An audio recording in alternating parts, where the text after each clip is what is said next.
In this video tutorial, we are going to take a look at WordPress posts, step by step. So let's get started. So on your WordPress dashboard, when you go to posts, you will get options like all posts, add new, categories and tags. Let's select all posts from posts, and here you can see a list of all posts. Here we have title, author, categories, tags, comments and date. You can sort them according to date by clicking on this arrow. On top link, we can see that the order by date in descending order. That means the latest post is on top. Now click on this arrow button, and the order will change to ascending.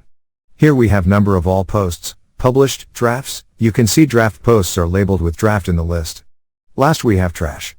Now let's click on this draft, and here we can see all the draft posts. Then go to trash, and here you can see all the trash posts. On top, we have add new button to add new posts. Click on it. Here first, you need to add your post title, then post content. Now let's go back to all posts. Then open screen options from top. From here, you can customize the columns for this list.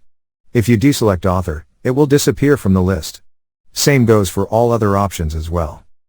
Then we have number of items per page is 20. Here we can see, we have only 11 items. You can change this number from these arrows. Then view mode, as compact or extended view. Select the one you like and click on apply button. Let's close the screen options. Thank you for watching. Struggling with WordPress? WP Learning 101 is your solution. Our free training is perfect for WordPress beginners. Click the link below to join WPLearning101.com and start mastering WordPress today.